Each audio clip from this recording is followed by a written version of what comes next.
One,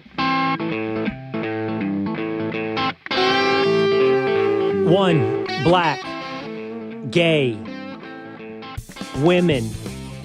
Should protected classes include transgender persons? That is the question for the United States Supreme Court. 2, is the modern left fit the definition of a cult? With Wade Stotts, the host of The Wade Show. 3, the LA Lakers sell for $10 billion. What's that make the Dallas Cowboys worth? And what happens when you lose a Steinbrenner, a Jones, a Bus to your marquee franchise, the Los Angeles Lakers?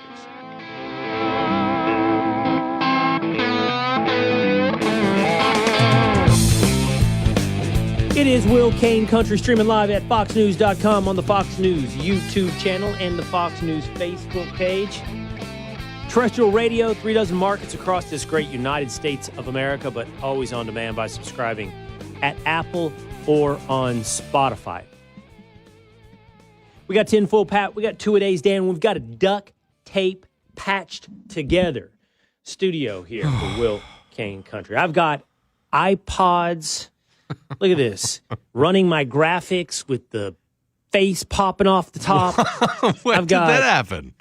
Adapters that don't fit. Multitudes of iPads. I got a computer that doesn't hold a battery charge.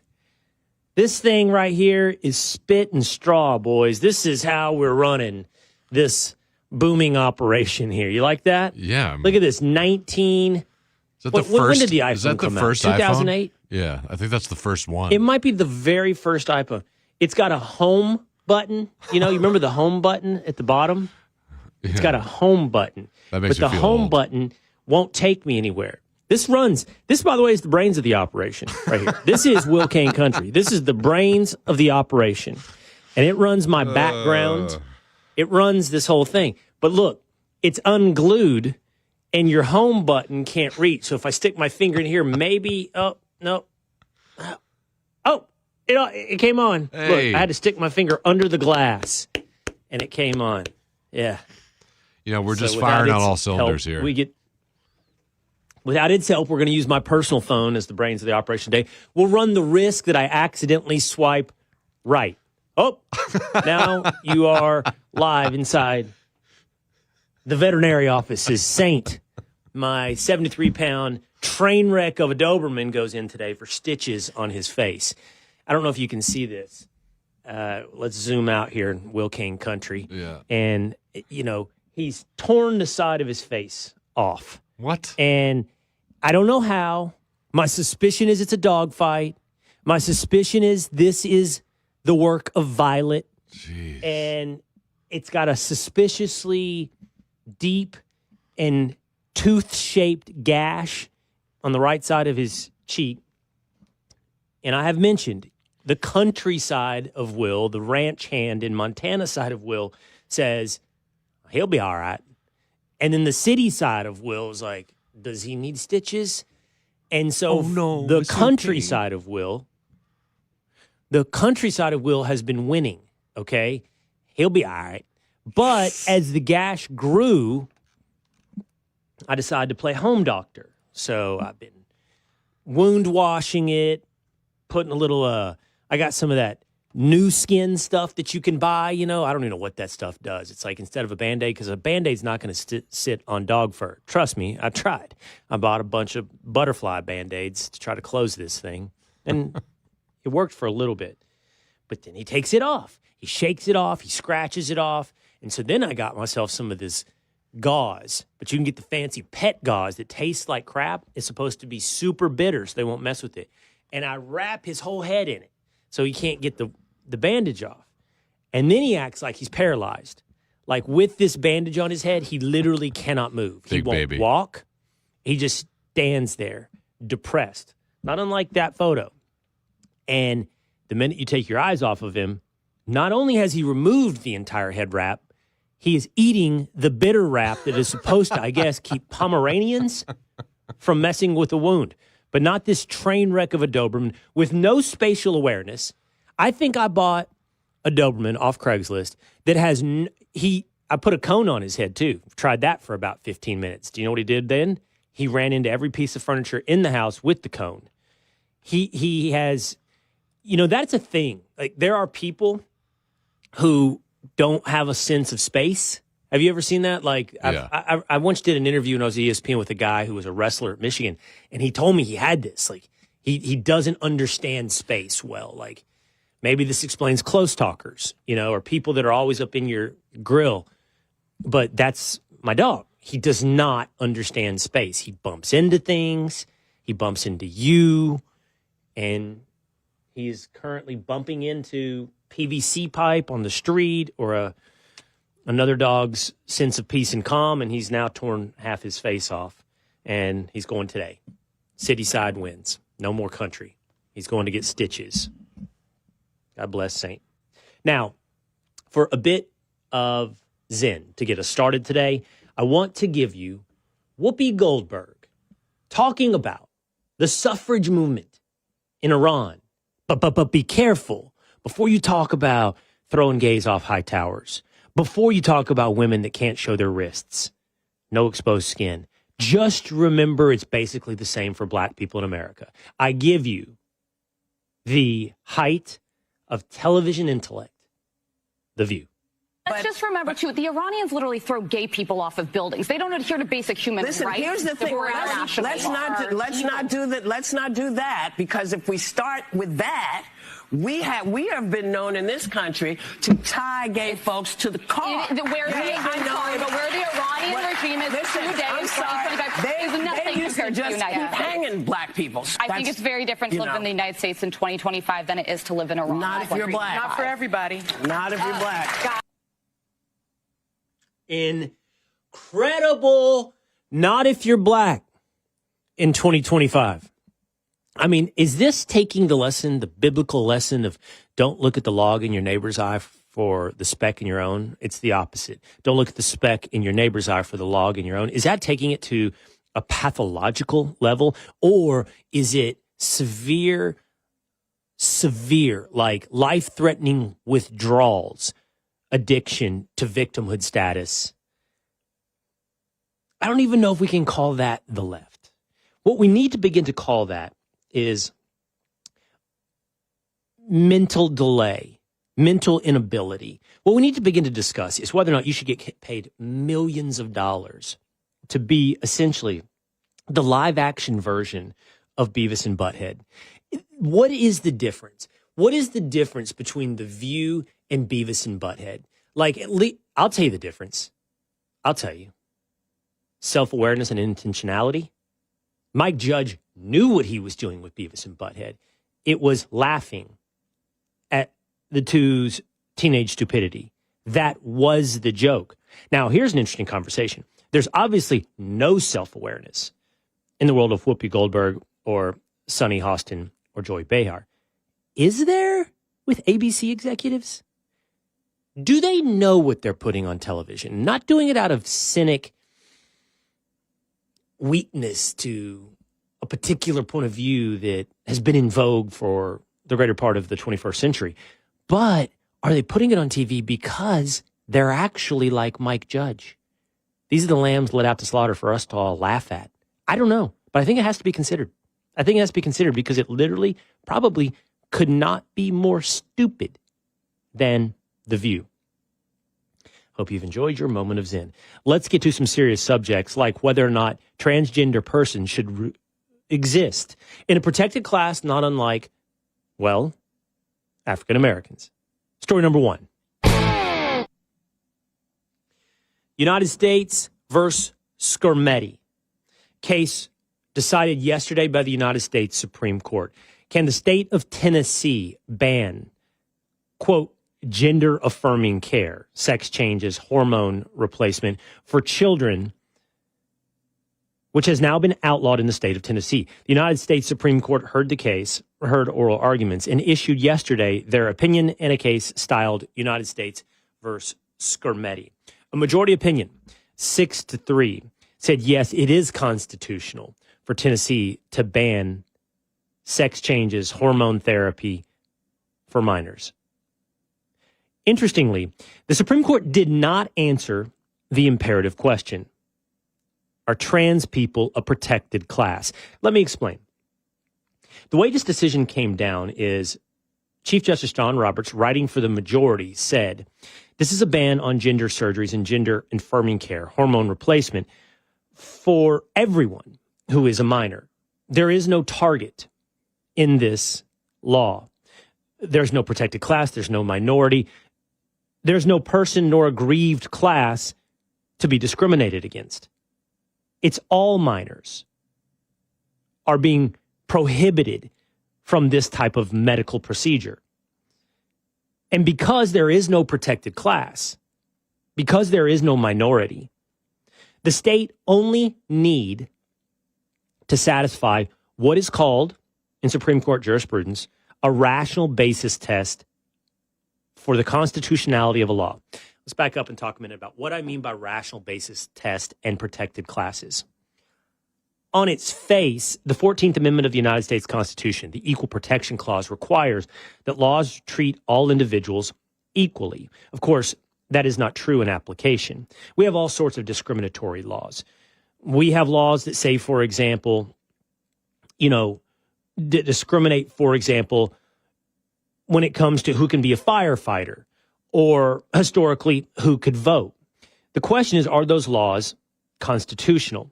Now, any law on its face that says it's going to treat black people one way and white people another way is clearly a discriminatory law. And most of those have been struck down, but not all. I'll explain why in just one moment. But some years ago, the Supreme Court of the United States developed another test for whether or not a law is discriminatory. And that is, it doesn't have to just be discriminatory on its face, but it can also be discriminatory in application. The word you may have become familiar with is disparate impact. Does the law have a disparate impact on one group of people versus another? So let's give you some examples of how law can be discriminatory, not on its face, but in application. Here are two. The most famous example is literacy tests in voting. And that is, in order to vote first, a person had to pass a literacy test. Back in the day, that had a big impact on Black Americans who were not educated, coming out of the South, coming out of the slavery and civil rights era.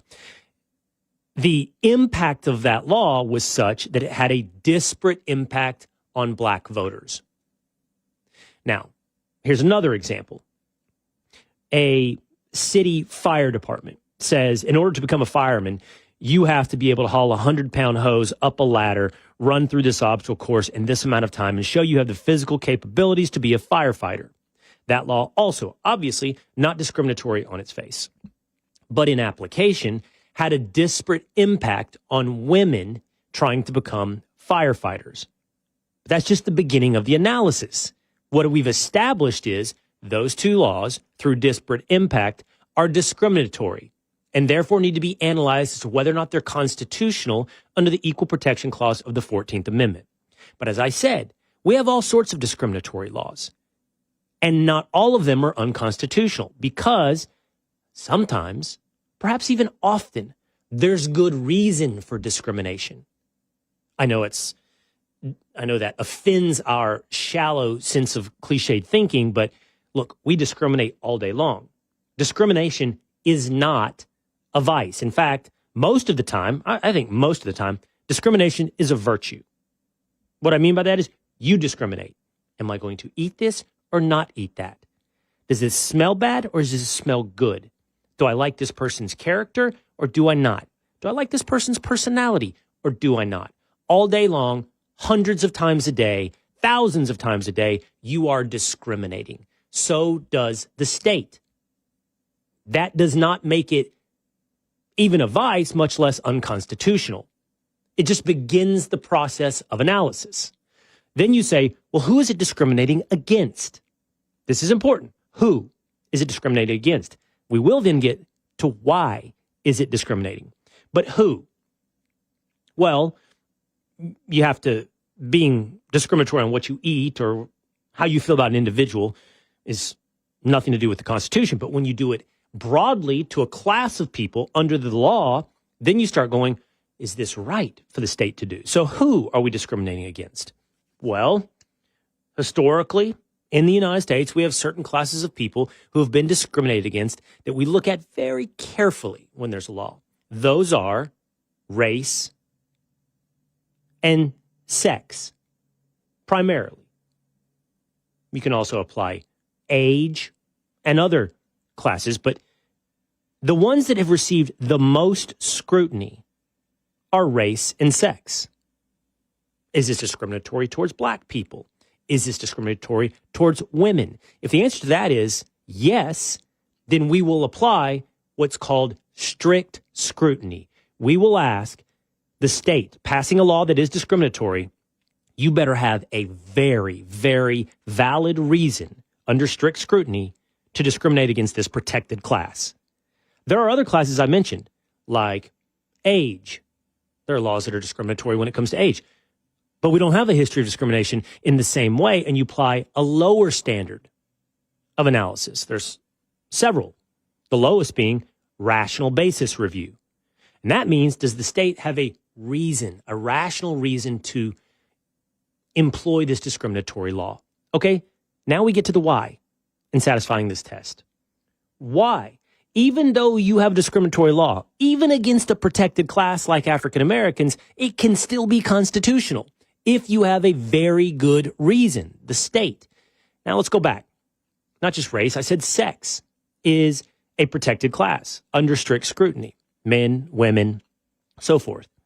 So a fire department that has a not on its face discriminatory law, but one that in disparate impact affects women, is going to be asked to satisfy the test. Now that we have a protected class, we have a discriminatory law, a protected class in women, is it going to have a very, very good reason to satisfy the test of strict scrutiny for why a firefighter should have to be able to carry a 100-pound hose up a ladder, run through an obstacle course in under a certain amount of time? And the answer for that, for example, is yes. It has a very good reason. It needs to save people's lives and put out fires. And so therefore, we don't care that it's discriminatory towards women. Law, constitutional. You see how that works? Well, now, with the United States versus Skrmetti, there has been an attempt to push transgender persons into the realm of a protected class and a high level of scrutiny when you have a law that discriminates against transgender persons. This is all coming. This is less to do with what the Supreme Court decided yesterday, as I'll explain in a moment, but this is all coming. Well, how do we define protected classes? Well, historically, we have relied upon things like immutable characteristics, what you're born with. Your lady parts, your man parts, your skin color, your race. Immutable characteristics. You don't get to choose. You're part of that class. You're born that way. It's easily identifiable. You are grouped together with others and then capable of being discriminated against. Well, transgender blows that entire thing out of the water by its own rationale. It's not immutable. What's the difference between sex and gender identity? Shrug, throw your hands up in the air. We'll rely on the American Psychological Association to help us out through that lack of common sense. What more, by its own very rationale, it's fluid. You can move. You're in, you're out, you're a woman, you're a man, whatever. How then are you in a group? When are you in a group? Who else is in your group? What are the characteristics of the group? How do we know if you're being discriminated against? Can you stop being discriminated against? None of it makes any sense whatsoever. And thankfully, although Chief Justice John Roberts punted that question for another day, are transgender persons a protected class under the 14th Amendment? Instead, he said, this isn't discriminating against anybody. It's all minors can't have these trans medical procedures. Luckily, several justices of very sound mind, Clarence Thomas, Samuel Alito, Amy Coney Barrett, explicitly said they do not believe transgender people are a suspect class, which would require heightened scrutiny for laws that affect them. But there are some of not such high intellect who are ready to go that way. The dissent in this opinion, written by Justice Sotomayor, joined by Justice Ketanji Brown Jackson, and Justice Elena Kagan. Criticized the majority opinion. John Roberts, halfway majority opinion, and saying it clearly discriminates on the basis of sex. I don't even know what they mean by sex anymore, neither do you or I. None of us understand what they mean when they talk about sex versus identity. But they also seem ready to extend the concept of protected class to transgender peoples. This was written on X by someone. I thought it was fascinating. We have never set out a hard and fast test that can be used to identify such classes historically. Suspect, quasi-suspect classes. Transgender status is not immutable. As a result, persons can and do move into and out of the class. Members of the class differ widely among themselves, and it is often difficult for others to determine whether a person is a member of the class. And transgender individuals have not been subjected to a history of discrimination that is comparable to past discrimination against the groups that we have classified as suspect or quasi-suspect classes. What I'm here to tell you is, while Justice John Roberts punted this question for another day, today decided that Tennessee can ban these medical procedures for minors. They will soon have to answer the question. He will soon have to answer the question. We already seem to know what Alito and Thomas and Coney Barrett will say. But when we get cases about whether or not boys can play girls' sports, and we're going to get that case, they're soon going to have to answer whether or not trans is a protected class. And if they come back, and any justice who does, Brown, Jackson, Sotomayor, Kagan, they are going to have to decide whether or not they are for the law or ideology, whether or not they're for consistency or the popularity of a very small minority, but in-group crowd. Because you cannot reconcile that trans is anywhere akin to being black. And if you do, you have blown up the idea of protected class. Anyone can be anything at any time. They can be aggrieved. They can be a victim. They can be a protected class. And no law can be discriminatory if trans is also a protected class, because it defies definition in and of itself. And that means we no longer have definitions. So maybe in the end, that's the end of the 14th Amendment. Has the left, on that note, become an amoeba-like mob, adhering to no particular principle, but a cult that simply follows the rules and severely imposes restrictions and punishment if you do not on following the rules? Does the left meet the definition of a cult? With Wade Stotts coming up on Will Cain Country.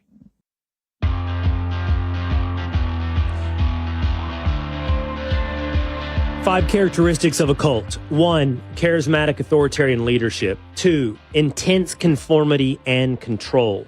3, isolation from outsiders. 4, manipulative and mind-altering practices. 5, elitist worldview. Does that fit the modern left?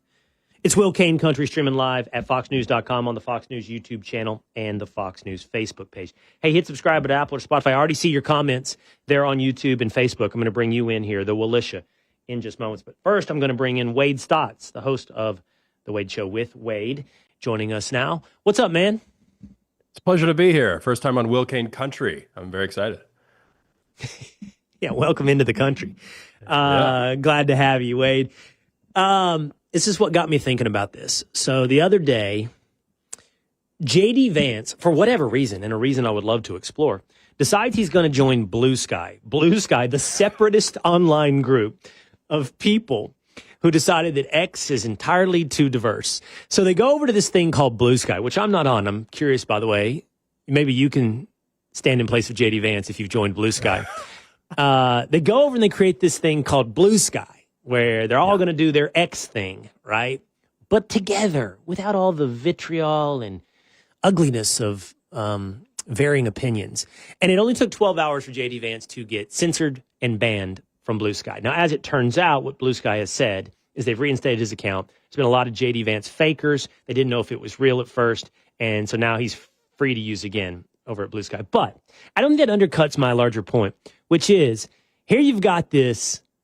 is it too kind to say, Galt's Gulch of X, a separatist group within the larger community, Blue Sky, of like-minded people who don't want to hear any sense of disagreement in Blue Sky. And I got to thinking, man, what's the definition of a cult?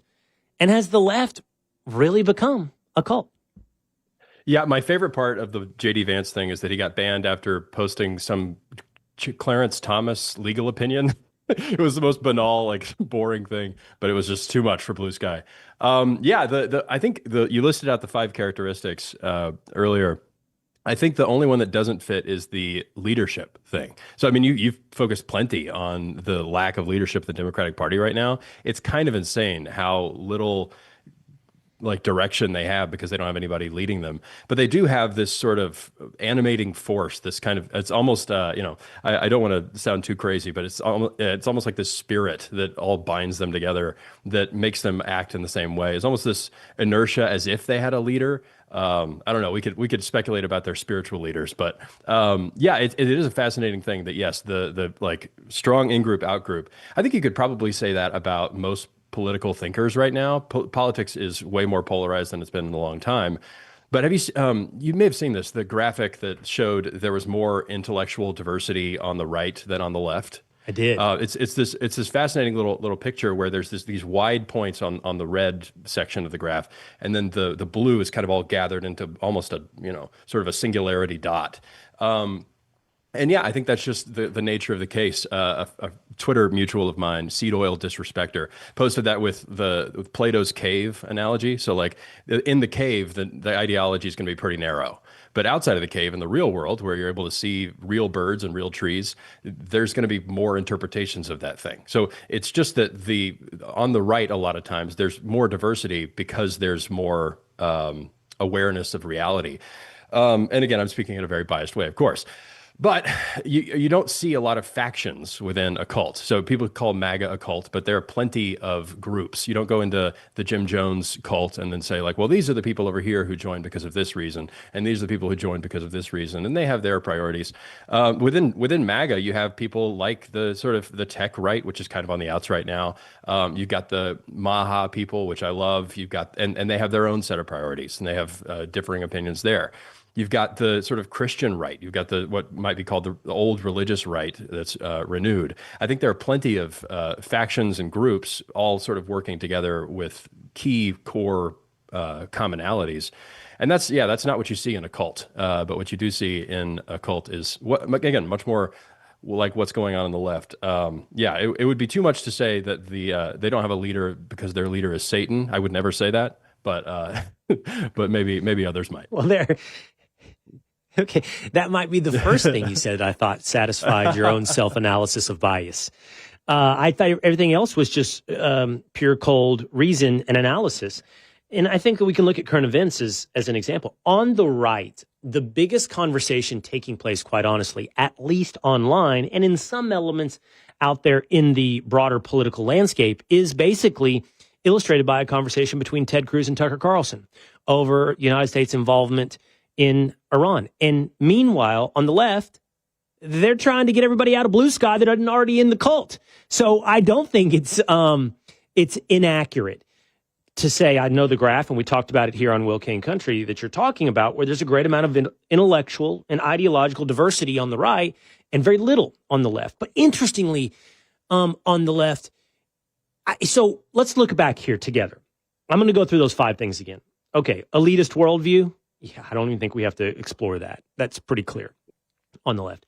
Manipulative or mind-altering practices. This is what AI offers me up as a definition. Techniques such as sleep deprivation, chanting, emotional manipulation, that's the key one, used to try to reinforce loyalty and suppress doubt. Emotional manipulation, empathy, fear, these are definitely tools being employed readily on the left. Isolation from outsiders, clearly, we just talked about that with Blue Sky, and intense conformity and control. Members are expected to strictly follow group rules, often dictated in detail by that charismatic leader, with questioning or dissent discouraged or punished. I'm just going to leave out the charismatic leader to your point because I agree that's missing, but otherwise it's 4 of 5 that are pretty easy boxes to check on the left. And when people do call MAGA a cult, that's typically the only thing they point to is the charismatic leadership. They don't have anything else going on. So just because some people are personally loyal to Trump, I think that's actually fine. I think that's normal in politics as well as in any kind of social thing. Having a charismatic leader, especially one who's gone through plenty of stuff in public and has at least placed himself as one of the truest things that Trump ever said was that they're not after me, they're after you. I'm just in the way. That's something that just kind of lives on, and it's true. There's plenty of people who hate Trump, but the person behind Trump is just the normal American person who wants a job. I saw a graph this morning. I think Scott Bensett posted it, but it was that real wage growth for blue collar Americans has only ever grown in the last 50 years, grew in Nixon's administration and then not again until Trump's first administration, and then down in Biden's, and then up in Trump's first 6 months. So there's real loyalty that people have, and again, to your point about the elitist mindset, MAGA does not have the same kind of elitist mindset that a lot of the left does, and most of the time people will criticize MAGA because they think of it as they'll criticize it as low class, and they'll just try to belong ideologically to the thing that they feel is high class. So a lot of times there are people who don't make a lot of money, or people who are not in the high classes, who will join themselves to this progressive movement, mainly because they think that it allies them to people who are high class, smart. I'm one of those people. And Trump himself and MAGA generally is not ashamed in the same way of associating with lower class people, lower class normal Americans. And again, they're okay with associating with criminals, but that's a different sort of thing. It is a different and interesting sort of thing. To your point a moment ago, we talked about it yesterday on the Will Cain Show. 1.7% real wage growth for blue-collar workers. It's the highest since 1968. Since 68. Yep. And that's in the face of people suggesting tariffs are going to crush the U.S. economy, and deporting illegal immigrants will also crush the workforce. Instead, what we see is, in the face of those two things, 50 years, half a century, the biggest growth in real wages for blue-collar workers. To the point of the charismatic leader, so I did ask AI, and I'm starting to question my choice of AI brand, but I am still out there shopping for the perfect AI. I did ask it, hey, are there any cults without the charismatic leader? And it said you can have that. You can have cults without a charismatic leader. It references something called the BITE model. BITE stands for behavior, information, thought, and emotional control, often used to identify cult-like groups, but does not strictly require a charismatic leader, but emphasizes systems of control and manipulation. I said, give me an example.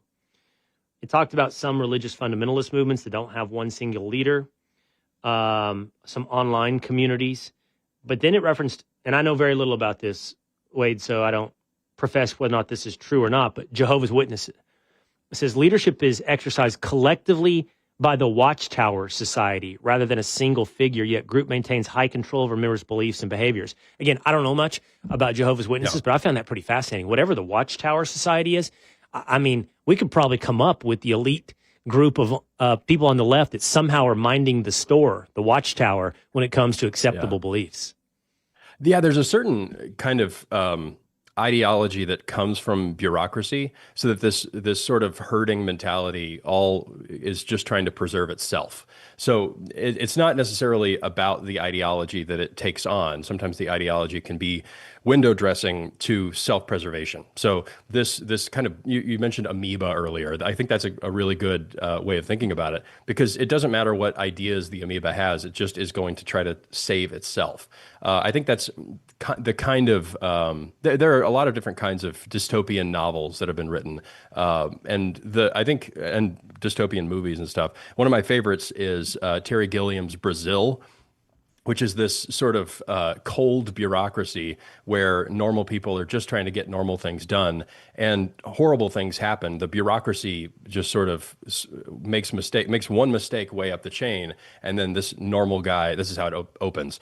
One mistake up the chain, and then this normal guy gets taken away, killed, taken away from his family.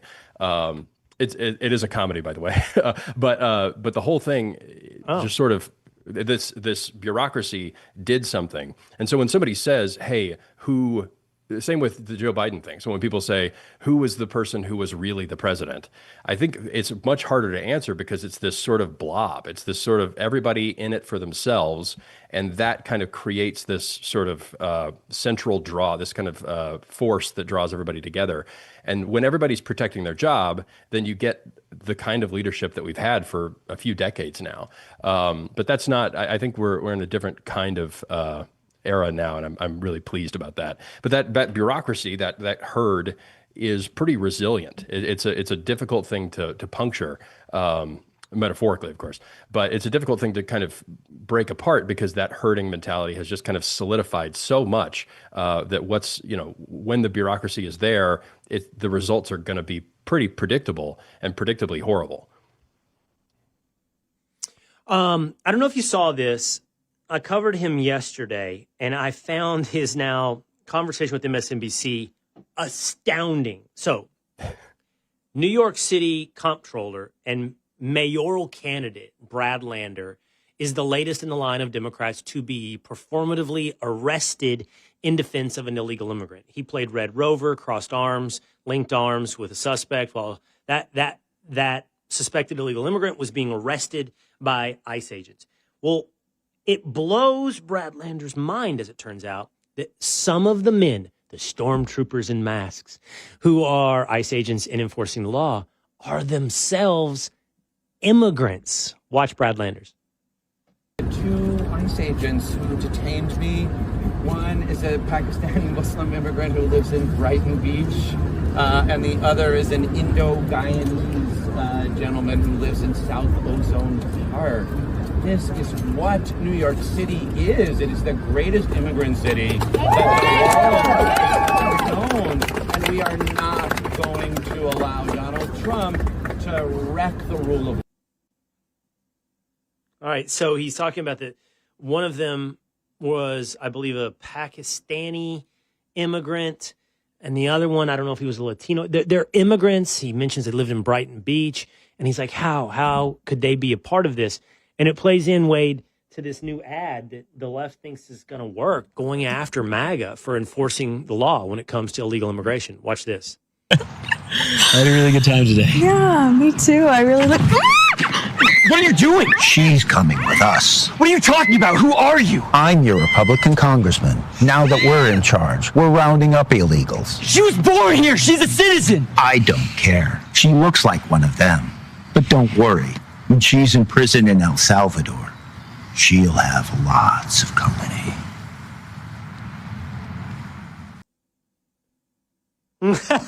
Oh, my gosh. At the end of the ad, there's a line of the homegrowns are next, Donald Trump. They have real trouble. They have real trouble remembering the word illegal in illegal immigrant. Yeah, I have a feeling that this is the sort of ad that was already playing 24/7 in the left's head. It's like they're just. The crazy thing also is that the left has to like make little sketches to make their ads. They have to do little. Imagine if this were to happen. Whereas the right typically, when you get excited about the stuff Trump's doing, the deportations and stuff, it's just footage of people getting onto planes.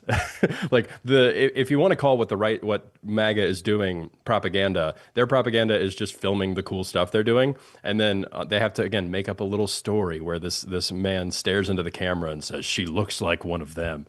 This is the level of reality with which they're dealing. And when they watch, they like this. There's a reason that when those what was the song that they played like closing time when they were sending a bunch of MAGA played closing time. So the White House posted a video where it was like, I know that I want to take you home. Like you don't have to go home, but you can't stay here. They were playing that line over a bunch of people getting onto planes with handcuffs on, which I thought was very funny. But the reason they can't like even understand what's going on there is because that doesn't compute at all with what they're picturing. Again, what they're picturing is a Hispanic woman on a date, and then a bunch of ICE agents just grab her because she's Hispanic. It's actually insane, and it ties in well with the previous point. These ICE agents or these Secret Service guys, whoever's grabbing the mayoral candidate. they're immigrants too, or they're not WASPs. Their picture of reality is a very fragile thing, and they have to make their little sketches to at least give it some semblance of reality. No one is more opposed to illegal immigration than legal immigrants that had to go through the process. I mean, that's, of course, everyone knows that. And I hate saying things that everyone knows, but it's just true. I mean, and so I don't know where this Brad Landers gets off being surprised that an immigrant is different than an illegal immigrant.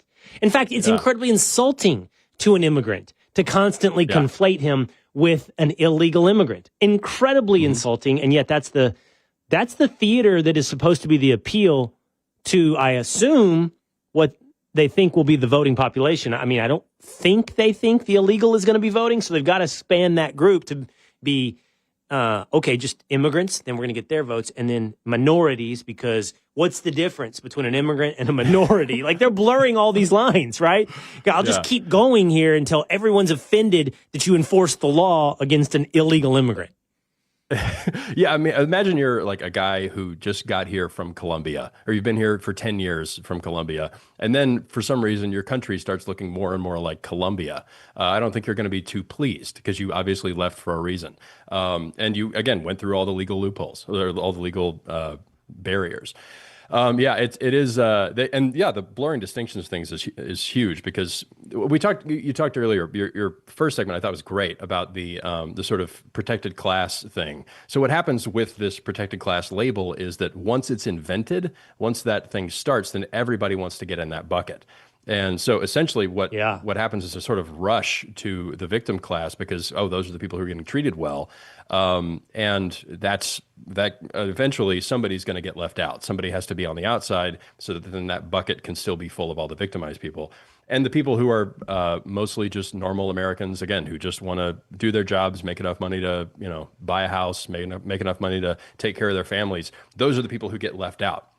Jeremy Carl obviously wrote a great book called The Unprotected Class, talking about anti-white racism, which is much more real than plenty of these other kind of fake discrimination things, laws that were made specifically to try to not just based on disparate impact, but rules that are going on that are definitely more unfair than the others. But go ahead. So on that note, Wade, Wesley Yang writing something on X really caught my attention. He said the trans rights movement in itself illustrates that we have reached the end of the age of emancipation.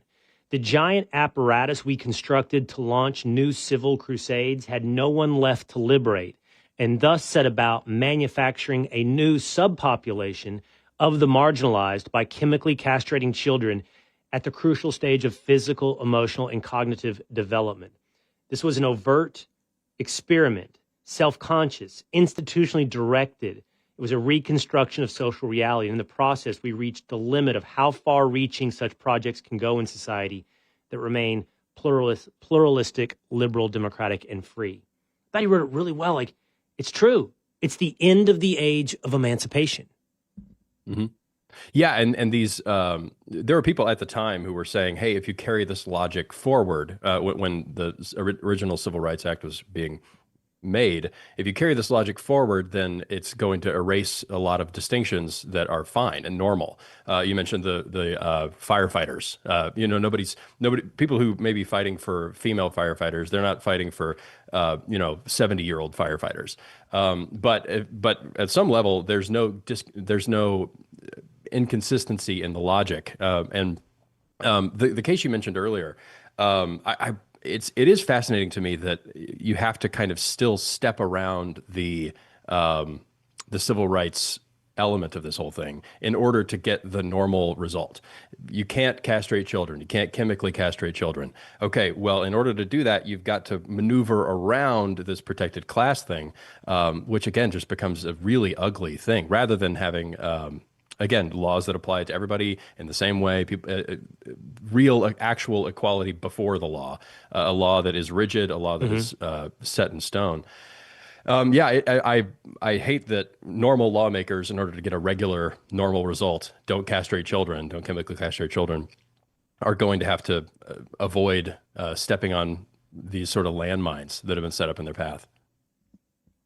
All right, before we go with Wade here, the host of the Wade Show with Wade Stotts, it's such a big one. It's a bear, and I've wrestled this bear for a couple of days here, but I find you an interesting voice on this, so I don't want to avoid it. I think if you and I were sitting together over a bourbon, we would bring it up and we would talk about it, and that is the U.S. involvement in Iran. Now, I've had a multi-day wrestle with this bear, Wade, on whether or not it is America first. And I think that remains an open question. And for me, the answer to that largely is not ideological. It's practical, it's strategic, and I trust that in the hands of Donald Trump. But I do think there's an interesting conversation to be had, and it was touched on. And for what it's worth, if you're watching or listening out there and you've only seen viral clips of Ted Cruz and Tucker Carlson, I don't think you've seen it. So I don't think that's enough. I mean, I think you've seen some interesting moments because it was very contentious, but I don't think you've really seen the conversation. So I'd encourage you to do that. But there's a point made here kind of about humility, and humility's big. But, okay, we failed in Iraq and we failed in Afghanistan, and we failed for similar reasons, and that is not understanding the local population. And we could apply the same logic to Syria or Libya as well. And once you rip the top off something, even if it's a malevolent something, what exists underneath the top? What's inside the bottle? And I am increasingly interested in the answer to that question, not just as a thought exercise in humility, but an actual answer to the question in Iran, right? I mean, the famous clip is, what's the population of Iran? But the point really isn't necessarily one of humility. In the end, I don't think. It's like, hey, if we remove, and I'm not arguing against it, I'm just arguing against it's time to understand the answers. If you remove the Ayatollahs, if you do pursue regime change, do you have sectarian violence? Is there a big ethnic divide in Iran? Do you have people that hate each other? Do you have tribal societies that had a farcical nation state superimposed upon them by Western powers that is now reverting to its tribalist status of murdering each other? And you could answer, who cares? And honestly, I wouldn't necessarily have much to say about your lack of caring until it creates a massive refugee problem, a flood of people into Europe. And I would still say, if your answer is, who cares? You're right, it's Europe. Well, what about when it's a breeding ground for terrorism and it spills back on to the shores of America? So my point is, I think we begin to answer those questions, arriving at, what do we unleash? What is under here? It's also possible it's better, right, Wade? It is. You have to always consider that possibility. You just don't want to presume it's the certainty.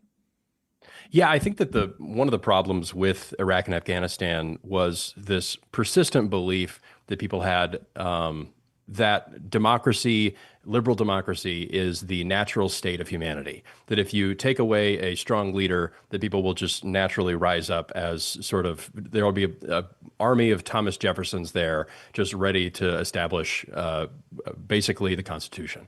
And I think that has been proven false experientially, but it sounds insane. It sounds insane when you can argue with an idea when it's kind of in seed form, but once it shows itself to be insane, that's not good. So if there's any semblance of that, any kind of vestige of that kind of idea hanging out in foreign policy circles, then that's a bad thing. And so you're not going to ask the obvious question, like you said. You're not going to ask what's underneath that, because the only answer to that question in the sort of make the world safe for democracy eyes is liberal democracy. That's the thing that will just sort of naturally happen.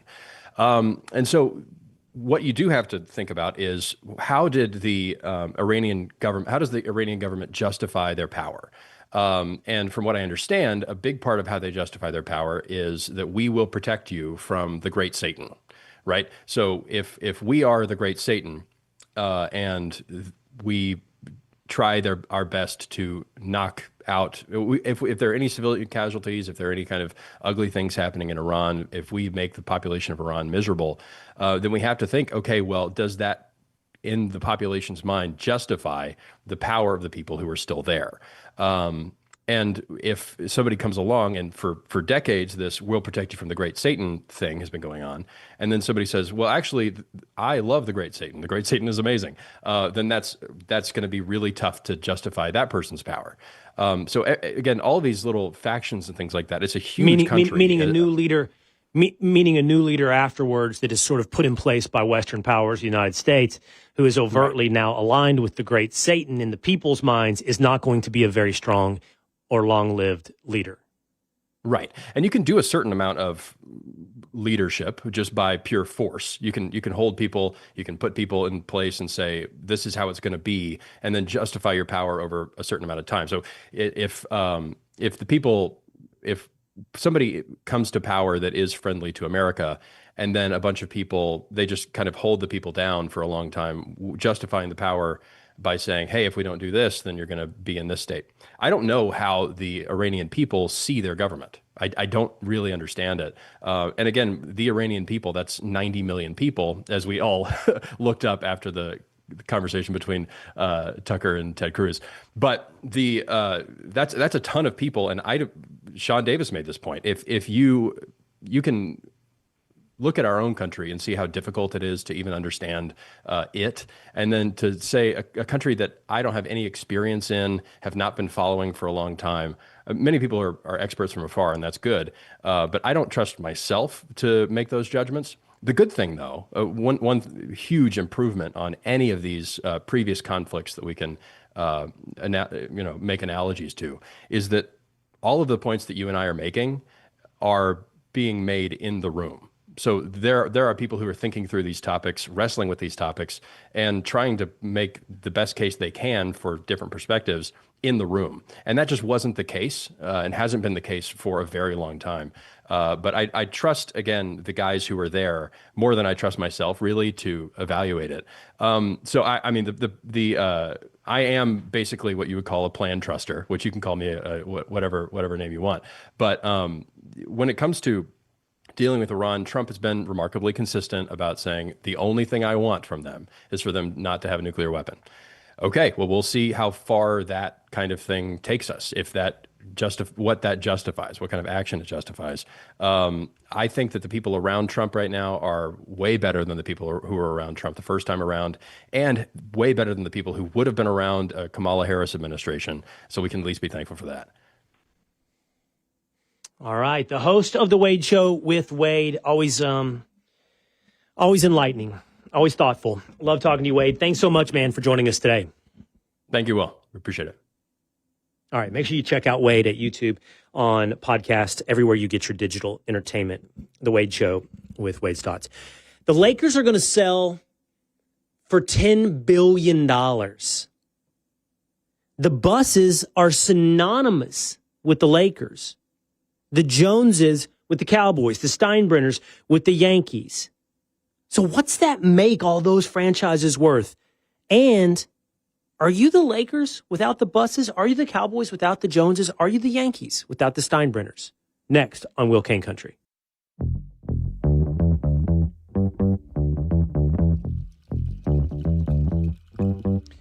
Let's check in with the Willisha. It's Will Cain Country, streaming live at foxnews.com, on the Fox News YouTube channel and the Fox News Facebook page.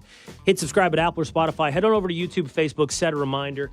Jump into one of those communities, and then we bring your comments right in here to the show. We call you the Alicia. Hey, 2 days. You've been talking about the last couple of days our numbers on Facebook, but you doing really good numbers on Facebook. But you were also saying the community is growing on Facebook. So we see a lot of this from YouTube, but we're seeing a lot from Facebook as well, right? Yeah, we built a community over on the Facebook page. If you go to the community, it's called the Willisha. You could join there. You can get updates on the show, podcasts, when the show's live, updates on the new name, things like that. So it's building, and we're over 10.5 million views on our Facebook page from things in the last 90 days. Nice. So we got a big community over there. Nice. There we go. All right, speaking of that, here we go. Shell says, if they cross the border without legal permission, you are automatically a criminal. All of them must go, and if they want, come back legally. I do feel a little bit of semantical word games when we always say criminal, illegal alien. Illegal alien is implied criminality. And I don't want to hear about civil violations. You broke the law. And you're breaking a host of laws to simply be in this country illegally, regardless of whether or not you're guilty of rape or murder or a property crime. In and of itself, you are breaking laws being in the country illegally. Mary Urban says, all of you have a hard time remembering the constitutional right to due process. They are not illegal until they are given due process. If illegal, deport. Left is all about that. Well, first of all, there is not a crackerjack box issued, one size fits all concept of due process. And a illegal immigrant, a resident, not a U.S. citizen, and every other variation in between. You understand the variations I'm talking about? Illegal immigrant, permanent resident, citizen of the United States, all have different levels of Supreme Court decided, constitutionally protected levels of due process. Despite that ad, suspected illegal immigrants are not being nabbed up by masked men and immediately deported to El Salvador. They are, through the judicial process, an immigration judge, being afforded the concept of due process, which is, by the way, overseen by the Secretary of State, ultimately. So, at least when it comes to the visa processes of permanent residents, you are getting due process. Your Handmaid's Tale's vision of the United States is not what's playing out on the streets of Los Angeles. And your crackerjack box version of due process is not the moral high ground and legal foundation you seem to think it is, Mary. Fritz Volz says child transition is child abuse. Parents and doctors need to be prosecuted. And AYI says, remember, there's no such thing as trans children. Stop the abuse. A little bit earlier in our conversation, we were talking about a variety of things, including Beavis and Butthead and The View and my Doberman. So on Facebook, Joanne Laurie says, hey, Will Cain, you are the best. I learned to walk, grabbing the ear or mouth of our Doberman and pulling myself up. And she walked me around the house. They are the best. They are the best. Oh. I have a lot of opinions. I've had a lot of them. I will tell you, I have a lot of opinions on Dobermans, meaning American, European, male, female, pros, cons. I've had them all. Should read a Doberman book. Black, fawn, red, blue. I got opinions on them all. I love them all, but I have opinions on them all. J. Dantmata says Beavis and Butthead were better entertainment than Whoopi or Sunny combined.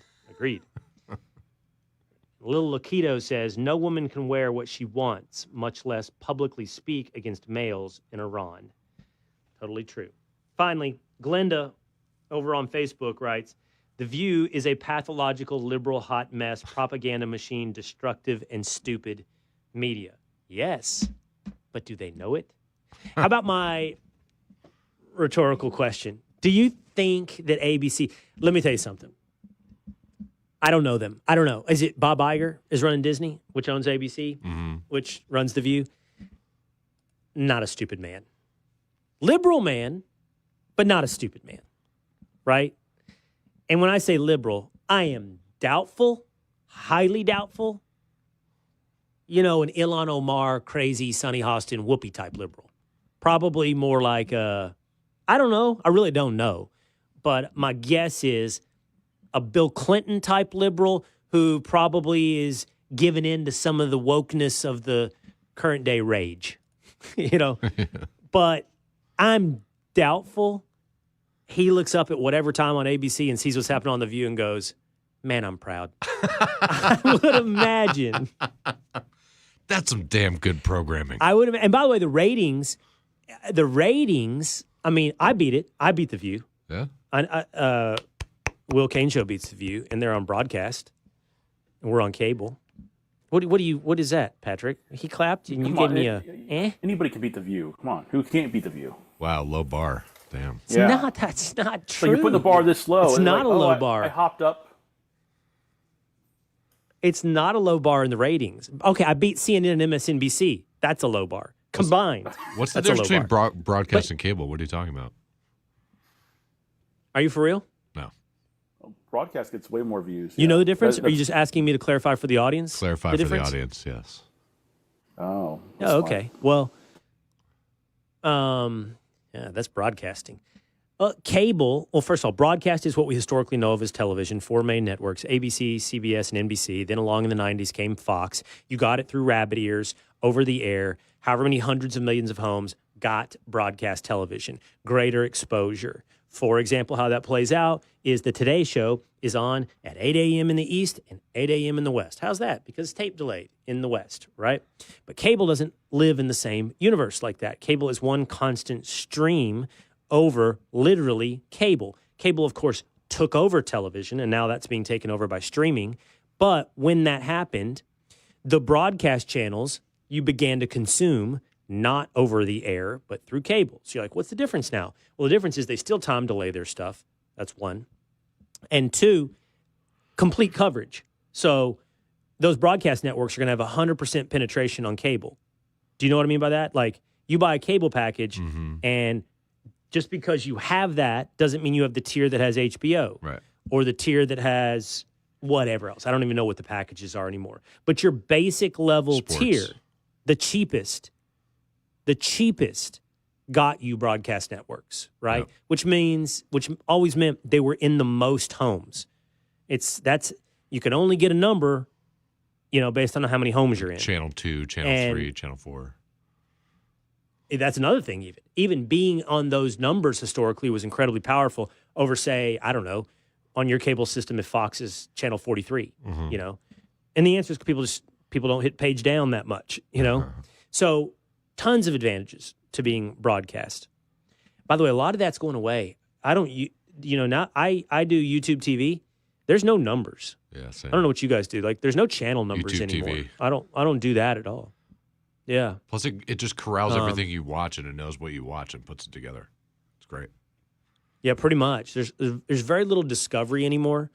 Like on YouTube TV, you have your home, and then there's a live. But even when you go to live, it has that thing that shows the things you most often watch and what's on.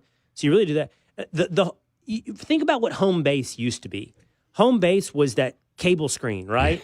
With the horizontal menu, lines. the guide. And you just page down as you're looking at what's on. Mm-hmm. That's kind of over. It exists, but it's kind of over. You memorize channels. Now it's just I used to know what Disney was on. Numbers. Or ESPN was on. It was on the same number every time. I would memorize the numbers. Yeah. It's all over pretty much. But watch the Will Cain show at 4 p.m. on Fox News Channel still. That's the lesson in the end, two-a-days. Yes. Watch that. Yes.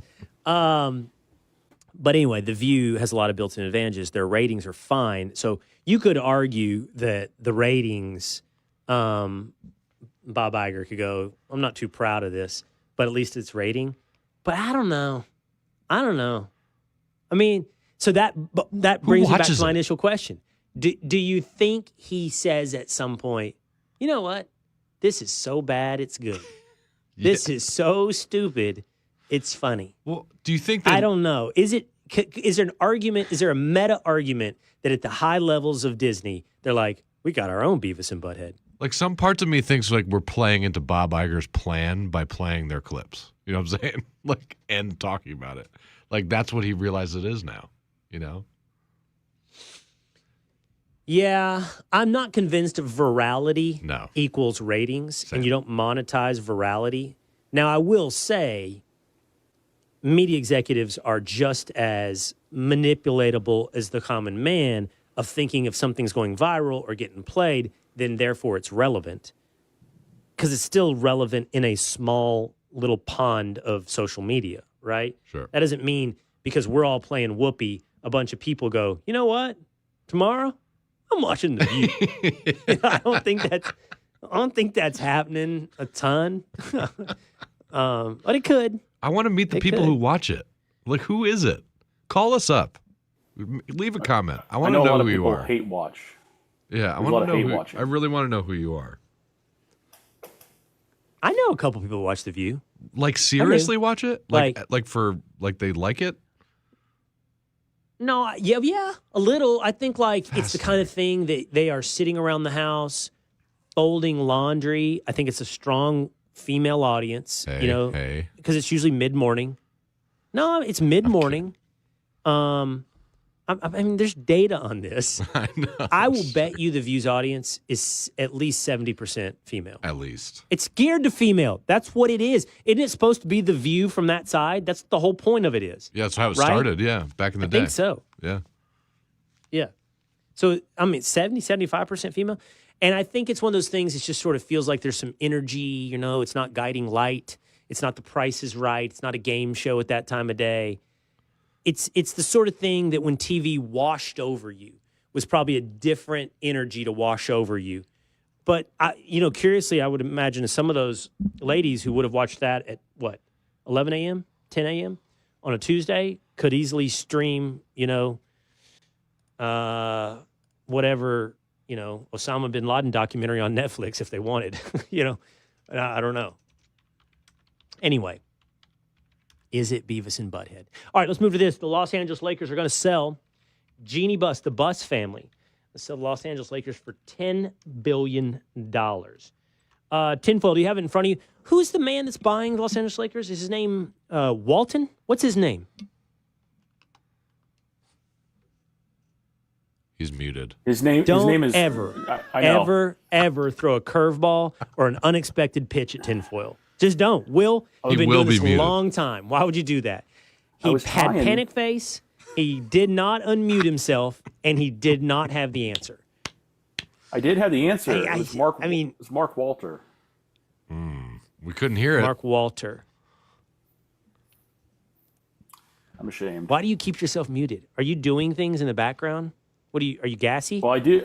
Why are you like you never muting? You never know. Like sometimes you get a little hiccup or burp or whatever. Or I don't want. He's actually talking trash about you during the show on his microphone. He doesn't want to be here. Well, on text because I'd be able to see his lips moving. But true. If he's doing it on text, you can still unmute yourself. You can still text. Yeah, I'm trying to figure out what you're saving here, the rest of us, from by muting yourself. Anyway, the Buss family is synonymous with the Los Angeles Lakers in the same way that the Jones family is synonymous with the Dallas Cowboys. For that matter, the Steinbrenners are synonymous with the Yankees. And it got me wondering, and you could argue this is a little bit of wishful thinking because I did see a tinfoil hat conspiracy in my sports feed of maybe this means Luka's not going to re-sign with the Lakers and we could get him back in Dallas. But I started to think, when you have an ownership group that's synonymous with a major franchise and that ownership exits stage left, what is that? It introduces at least some vulnerability for that franchise. Like, the best example I can probably come up with is Manchester United, who is basically the Yankees of the English Premier League. And man, have they fallen on hard times. And there's been a change in ownership group. And you wonder, like, the Lakers are the Cowboys of the NBA. And with a new ownership group, can you presume it's always going to be the case? Now, you still have the beach. You still have the palm trees. You still have the city of Los Angeles. You still have the purple and gold. And you still have the history. You have Magic. You have Kareem. So you have all of that, Kobe and Shaq. But it is a moment, like the ground is shifting, as it does in California, underneath your feet. And maybe everything's fine at the end of the trimmers. But I do wonder, hey, has it happened? So, two-a-days, we did look it up. Like, what, and you think the best example, besides English soccer, of this is in the NFL? Yeah. Dan Snyder, with the Washington football team, formerly the Washington Redskins, bought it in 99. Before that, they had 3 Super Bowl wins. I mean, they just went downhill since he bought the team. They changed the name. He's just been siphoning off money. The fans can't stand him. Just overpaid players, that kind of thing. So I think it's the closest to ruining a franchise after having a lot of success. Famously owned by Jack Kent Cooke, the Washington Redskins. Now, you can't put changing the name on Dan Snyder. No, you can't. In fact, Dan Snyder He didn't want to. withstood public pressure for a long time and didn't want to. That was a mob-driven effort that he fought against until ultimately didn't the Washington Redskins die basically during the George Floyd riots? Like, isn't that when he finally folded? Yes. During the Great National Awakening? Yep, exactly. Like, he withstood years of it. He just couldn't. It's just the same way Aunt Jemima went down at the same time. Can we revisit everything that had to go down during the Great National Awakening? I think a lot of it's coming Aunt back. Jemima, Uncle Ben, the Washington Redskins. Yeah. Is some of it coming back? Oh, my God. There is a little bit of a put. The bases The are coming Redskins. back. There's a push to bring back the Redskins. Right. What about all those statues they took down? Christopher Columbus were taken down that summer. Everywhere. I want a revisit of every brand and every mascot that had to die in 2020 and 2021. I want a complete and exhaustive list. We're going to do that. We're going to do that maybe on the Cain on Sports edition of the Will Cain Country tomorrow.